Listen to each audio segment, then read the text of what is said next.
Okay, so when people see the type of person that I am and like who I am and how I am, they're enthralled. They want to know more. They want to figure out, um, I don't know how is she still like this? I remember specifically going on a date with a lunch date with a woman. She's a therapist for children, and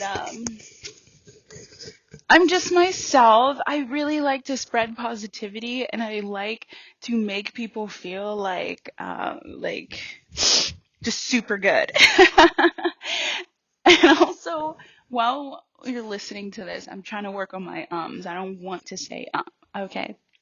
Anywho, and anywho is next. Ha la la. So in finding how so anyway, people look at me and they try to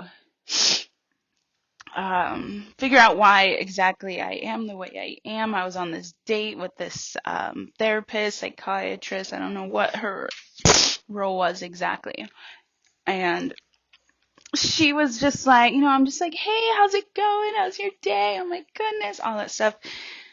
Because I like to just lift people out of their souls. Like when I see them, I like to lift them out of that, like, you know how you go to the grocery store and you're kind of just in your body and you're just kind of sulking through the process, stuff like that. So when someone shows up, like you don't really have much time to be in that stance with me. Otherwise, we're not hanging out. But anyway, the I just remember her asking me, "How old are you? How old are you? Why do you um?" It was something about, wow, like you're really happy and peppy and cheery, and I wonder how old you are because like maybe you haven't gone through enough in life. Like that's kind of what I took out of it, and I was like, that's very interesting. Um, I wouldn't say that I've seen a lot in life. I'm very just OCD protective. I'm risk analysis fuck. Like, if somebody asks me something, I will never just say yes. I really have to weigh the pros and cons and decide whether it's worth my life to go do this. And for the most part, it usually is not. I'll come up with a bunch of what ifs and maybes, and I ask myself, is it worth it to go through with this? Most of the time, it is not. I mean, that's kept me from living a lot. Believe me, I'm past that now. I'm going to say yes to way more things. But leading up to my life so far, I've been very safe and I haven't seen much. However, I am woke on the realness of the world. I do not trust people. I do not trust fucks. I mean, that's why I'm so sheltered. So yes, it did make me ponder a little bit. I'm like, yeah, I haven't really been through much. Maybe that's why I'm so peppy and cheery, because during these times, I did not know why I was always so positive and happy and whatever, and everyone else is down. I'm just like, everyone else is just dwelling on shit. I move on. Like, that's it. I mean, I don't know what else to say. I do me. I'm me, and I get through what I need to get through. And that was a really fun time. Was nonchalant time. I can't say that my discoveries made me worse, but being aware is, once you're aware, you're aware. It's different. So anyway, what I'm saying, what I'm getting to is that society breaks down and focuses almost focuses on the notion of overconfident people being insecure within themselves. Like that's a big thing that society focuses on.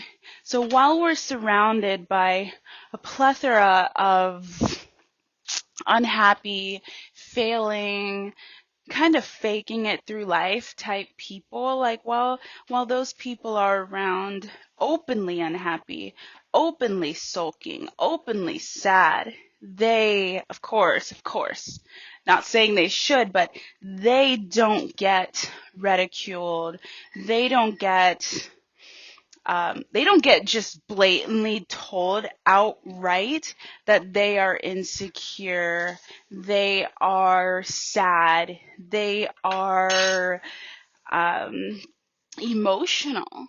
The word emotional is like, it's not usually used in a derogatory way, but many people who are emotional grasp on to the victim role when told that they are emotional. So that really is it's a pondering. When speaking about thinking with logic versus thinking with emotion, those with emotion find themselves defending their stance of why they're emotional. And and of course this is a very emotional reaction, right? It's a very emotional reaction to being told you're emotional. So it's like emotional people are going to emote, right? But just the point of all of this is to say that the side in defense just really doesn't have a right to be in defense. But back to the public perception of confident people and people that that take care of themselves. Let's just say that they take care of themselves.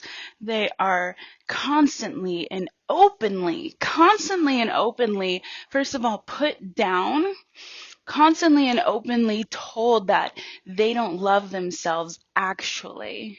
Constantly told that if they love themselves, they would accept themselves as their raw form and not have to work so hard on, say, looks and makeup and outfits and things like that. So if they really love themselves, or if they were really that confident, then they wouldn't have to do, etc., fill in the blank, etc.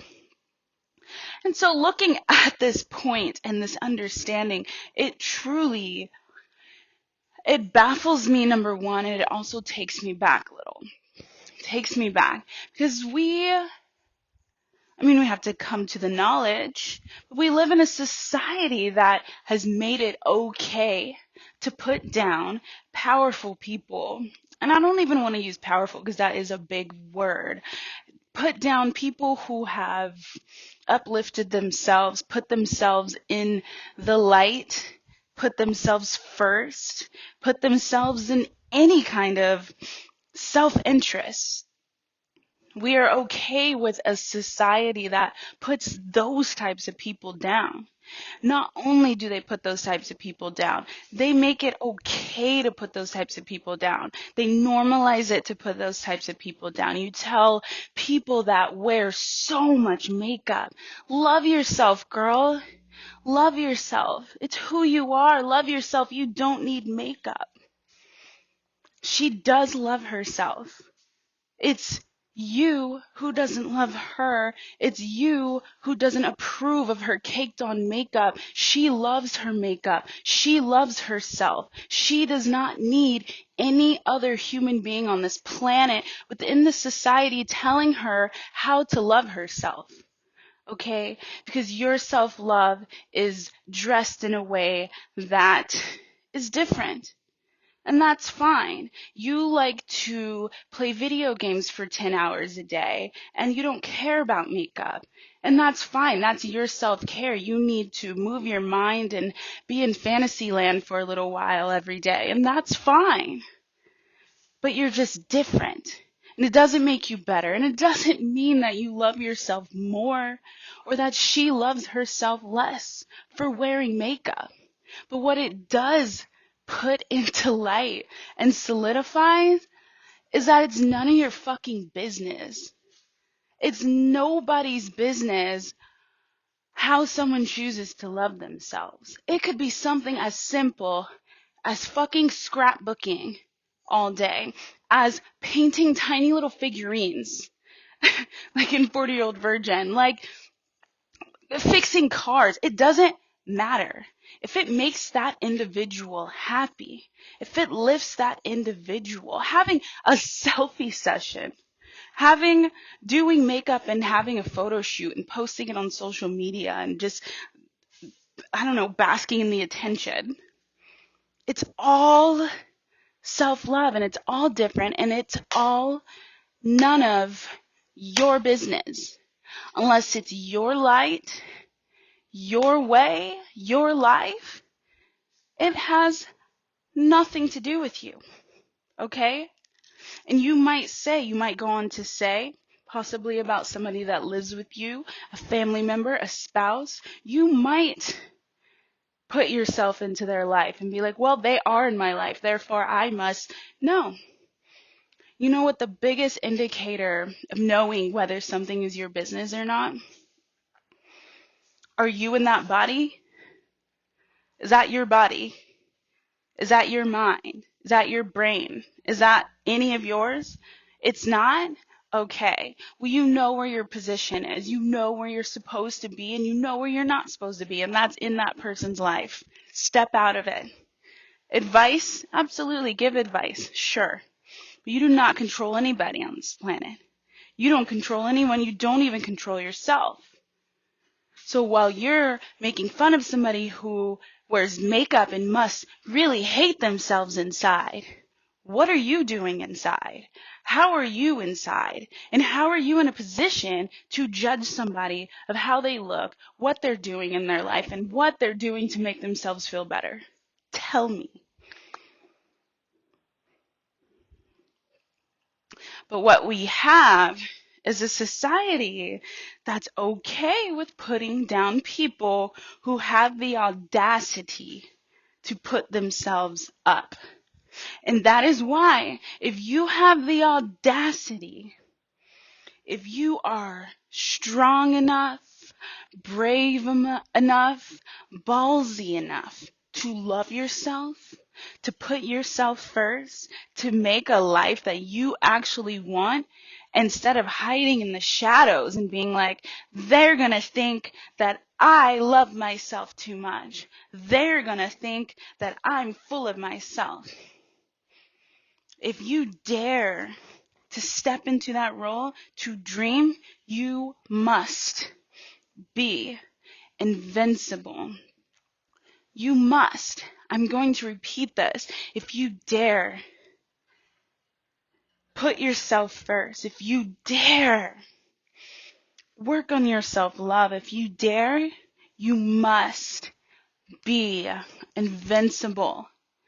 It could be something as simple as making a step towards your goal and somebody tells you that's not the right way, or you're acting too much this way. You're doing it for attention. You're asking for this or whatever. You're doing too much for attention. Whatever they say, whatever it may be, whatever it may be, you must be strong enough, powerful enough to ask yourself, not get offended by them. Their side is neutral. Their side is against you, yes, but their side is neutral. And do you know why? Because this is your body. And they're in your body. They're in their body. And you're in your body. Why? When faced with adversity, when faced with something that is the opposite of what you believe, why do you take a step back and allow that person to step into your body and tell you what to do, how to think, how to be? Why?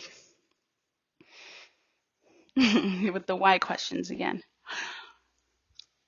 But why do you do that? Do you think that that will help you? Do you think that they have your best interests in mind? Or are they trying to get you to do what they want you to do in your life? But either way, when faced with adversity, when faced with the opposing side answer, you have to be strong and your foundation and your why and your understanding why you are doing this. This is important because if you forget and you give them the power and you say, oh, you know, you're right, you are literally taking steps backwards in your life. You gave up power and control in the avenue in which you're taking to make your goals, your life goals. Why did you include somebody else in on this plan? What's their interest in this? They don't get anything out of your success, so why do they have a hand? Step back up, step into your power. Oh my gosh, I forgot that this thing doesn't go off. Step into your power and understand where you stand. Okay? So,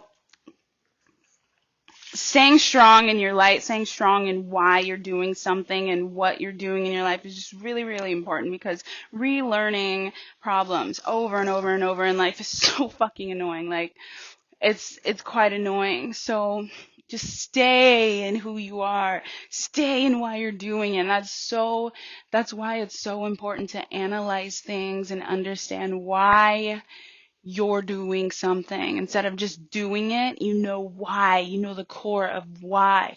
That way when it comes to stop or to slack or to move on to something else, you have the why attached to it. You ask yourself, why am I doing this again? What was the point of this? Oh yes, that's why. Let me keep doing it. Instead of being like, why am I doing this again? Oh, I don't know. There's no point. Well, I'm just going to stop this. And then life goes on. And then you think, oh, that's why I was doing that.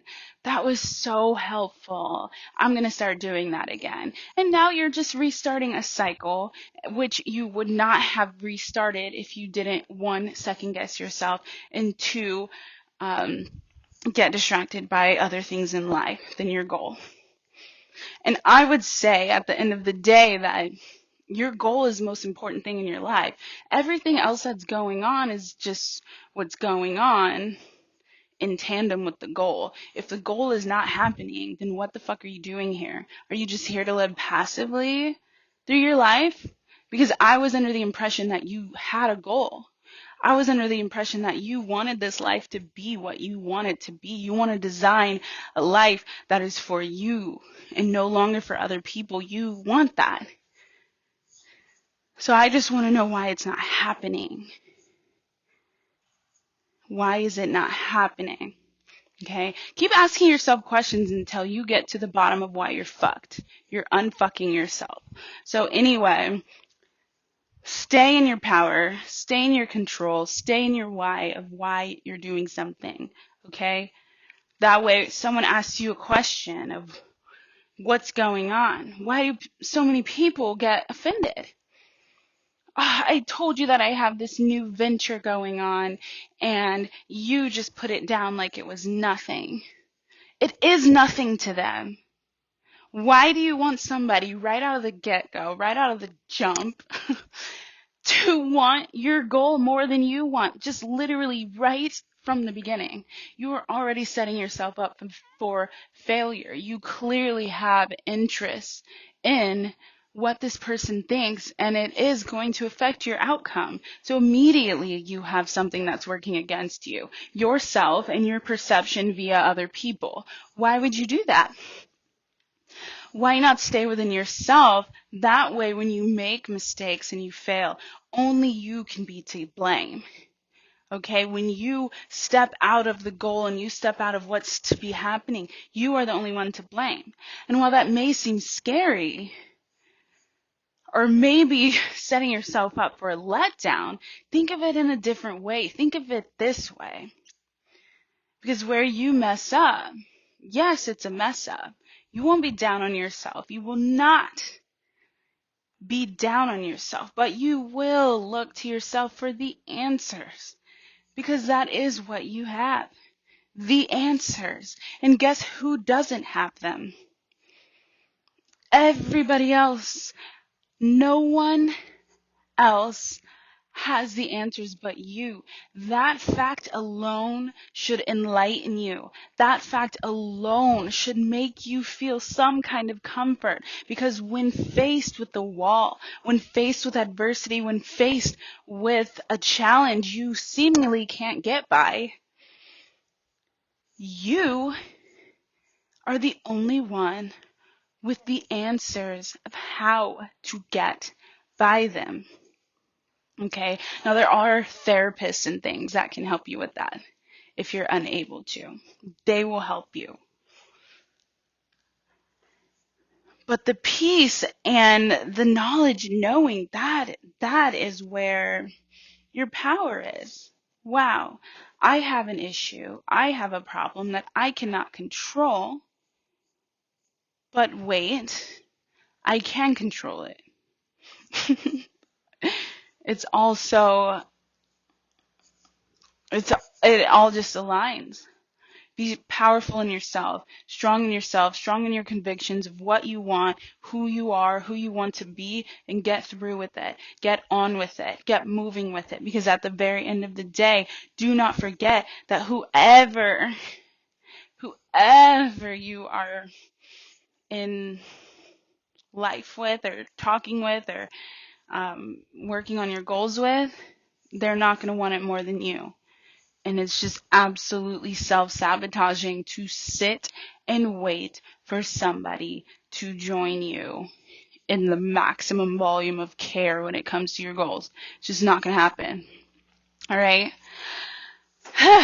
We covered a lot of stuff in here. A lot. But I really wanted to touch on that anti-confidence society, man. And just like goes without saying, but it should be said that the world, our society, our capitalism, all of that, it all relies on you hating yourself. It all relies on you being down on yourself. Okay? The makeup companies are making billions. The self-help companies are making billions. I mean, that's great. That's great. But they want people to hate themselves so that they can keep buying things and keep looking for things to help them in life. But they'll keep saying there's no help, nothing works. And in a world where that rhetoric is more powerful than those who are confident in loving themselves, it's just truly a flaw. You have a group of 100 people saying, I hate life. I hate this. Life sucks. Oh my gosh, terrible day again, huh? Wow, life sucks. Hey, friend over there, does life suck for you too? Yep, life sucks. Everything sucks, guys. Let's bond on the suckiness of life. And then you have the one person next to the 100 who's saying, guys, okay, life sucks sometimes, but it's also great. It's also really great. How about we look at it this way and we're going to sit around and we are going to stay in our hatred for how stupid life is. But guys, like, if you look on the bright side, or if you actually just maybe do an activity or something and keep your mind occupied on life sucks, life is whatever. And it's like, you have your 100 to 1. You have your 100 to 1 telling you to sulk, to sit, binge on the shows, play the games, do whatever, get lost in life. But not lost in life, lost away from life. Shield yourself from life, because life sucks. Life sucks. And you have that rhetoric in your head over and over and over, just beating in your head. Terrible, negativity, bad, I'm ugly, I suck. Oh, it's okay, don't be sad. But then confident, I love myself, I'm the best, I love this. Wow, you rub yourself in people's faces. Your positivity is toxic. You are too happy to be around the 100 unhappy people. Why are you around? How dare you?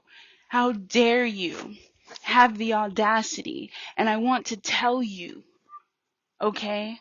Have the fucking audacity. Have it. Keep it. Wear it. Do not let go of your audacity. You are the one, okay?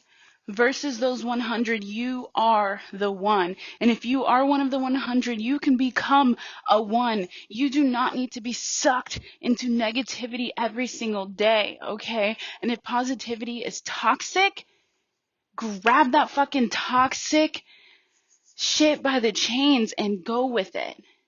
Because I guarantee you, it's better than being toxically negative, toxically draining, telling the positive, confident person how dare they be that way around them when you know they're unhappy. How dare them? You guys know that. I mean, you can tell this is coming from experience. It truly baffles me. But it is the lesson. It is what it is. It's the world that we live in. And one thing I just want to leave on is that we may know the truth, we may see the truth, we may live the truth, but we might not like the truth. We might not like it. But let me tell you, running away, hiding, mincing the truth will not get you anywhere. Okay? Always face the awful, just honest, raw, bare truth. That is what's going to get you through life. Okay? Be the one, not the 100. Choose positivity. Love ya.